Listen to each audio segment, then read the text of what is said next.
Good afternoon. It's a beautiful sunny Sunday on the Costa del Sol. People queuing up to get into the local fish restaurant. I'm here in Torre Guadiaro, and I'd like to tell you why going west, or the west world, the west part of the Costa del Sol, might be interesting for you. Let me go to the office. Good afternoon. So in the office, let me start by saying, whilst this video is about the west part of the Costa del Sol, we cover pretty much the entire Costa del Sol, from Alcaidesa all the way to Benalmádena and even into Malaga Center. So let me start by explaining why the west part of the Costa del Sol might be interesting for you.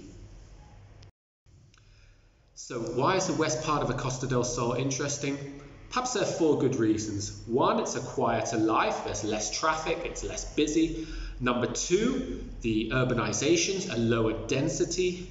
Number 3, the people it attracts are more low-key, more interested in perhaps socializing locally, using local bars and restaurants, perhaps not inclined to go out as much and to nightclubs and things like that, just quieter, down-to-earth people. And number 4, it's better value, except for perhaps Soto Grande, where the prices do go up.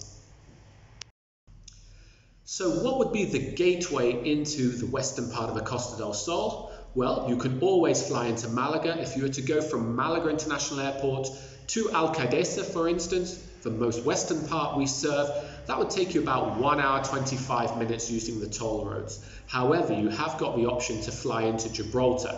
Gibraltar to Alcaidesa would be about 25 minutes. So let me start by explaining some of our favorite locations in the western part of the Costa del Sol. So let's start with Alcaidesa, about 25 minutes from Gibraltar, and it really is a lovely place. It's basically set down towards the beach side from the A7, and what it is, it's a gated community. It's a bit like Soto Grande Light, not as exclusive, not as expensive, but it is a gated community with plenty of options. So there's villas, townhouses, apartments, you've got a glorious beach, and you've got a fantastic golf club, Alcaidesa Golf and Links, which also has a heathland course. It's been a top seller for us recently. The reason is you just feel a million miles away. It really is a very peaceful area. Has a commercial center and some great beach bars as well, like Di Blanco's. A really good choice because the price point's very good. Going east from Alcaidesa, about 5 minutes drive further on, you reach San Roque Club. Now, San Roque Club is famed for its golf courses, the old course and the new course. It was part of a holy trinity in this area, which included 2 golf courses in Soto Grande.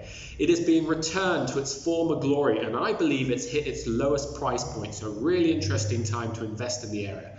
I was there recently at San Roque Club, and it's a beautiful country club now. The service is impeccable. There's been a lot of money poured into it by a very wealthy Russian.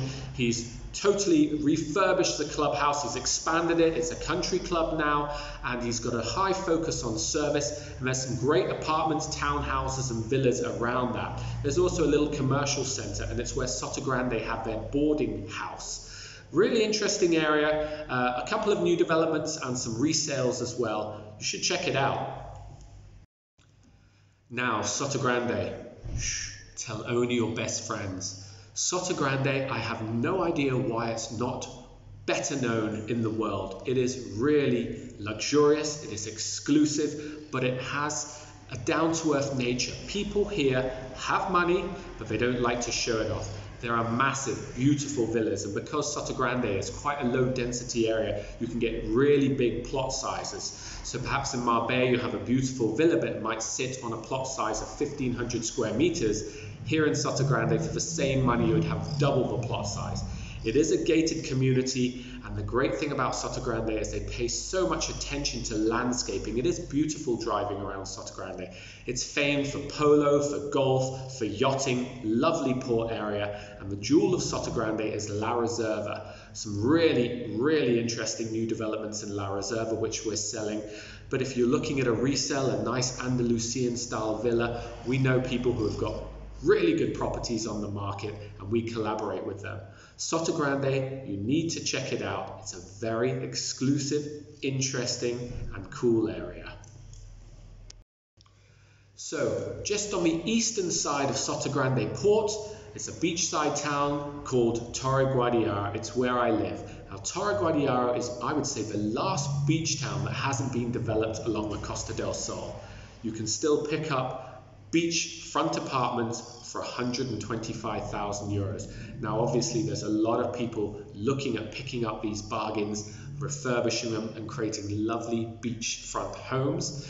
Now, within Torre Guadiaro, you have villas. The actual elevation is quite quick from the high street, which means you can get villas with great sea views from around $500,000, but prices are creeping upwards. And the great thing about Torre Guadiaro, it feels like a community and there's amazing restaurants along the high street. It's known as a gastronomic route of San Roque municipality. Moving further east, you have Manilva, and there's a few key places which I really like. One, Bahia de las Rocas, which is set up on a hill, great views towards Gibraltar and Africa, and touching distance to Sotogrande. You have Punta Chulera, which is right on the beach. And then if you keep going along, you have places like La Duquesa, lovely port in La Duquesa. It's like a mini Puerto Banús, obviously not so exclusive. There's no Christian Dior shops, but a lovely port where you have bars and restaurants. And if you keep going along, there's a really charming town called Sabanillas, a cheap, lovely Spanish town, and you've got all that you could want within Sabanillas. So as we move east from Manilva, before we get to Estepona, is Casares Costa. I personally love Casares Costa. I think it's a great place to invest. You've got the exclusive Finca Cortesin, which I do go on about, and you've got great beach access, lovely chiringuitos like La Salle Chiringuito, a lovely bay beach, and of course golf courses dotted around you. Casares Costa's price point hasn't shot up yet, but it will, because after Estepona it keeps on moving west, the overflow from Estepona as people search for better value. So, what would you do in the western part of the Costa del Sol for fun? Well, if you need some retail therapy, you could go and have a day in Gibraltar. You could go to the boutiques in Sotogrande Port. If you need bigger items, you could go to the commercial center in Palmones. If you really want exclusive shops, you will have to drive to Marbella, but it's only 40 minutes drive. So there's plenty of opportunities to shop. Now, the reason we love the western part of the Costa del Sol is the life outdoors. Of course, you've got great beaches like Torre Guadiaro Beach. You've got hiking opportunities, Pinal del Rey, which is a pine forest. You can go up into Casares Gaucin and you can walk for miles on end. Now, if you love golf, you are spoilt. You've got Valderrama, Real Sotogrande, La Cañada, Almenara, San Roque New, San Roque Old, Alcadesa Links, Alcadesa Heathland, Finca Cortesin, La Duquesa for cheap and cheerful, Casares if you wanted the quick 9 holes. You've got so many good courses, and of course sailing is very much a big thing in Sotogrande. You've also got polo and equestrian activities. You've got it all. Tennis, God, who could forget tennis? Some great tennis clubs. The life you can have would be outdoors, being fit and healthy. So to summarize, I believe the western part of the Costa del Sol offers a really good alternative to the better known areas around Marbella. Please come on a viewing tour with me. I will show you a whole new world.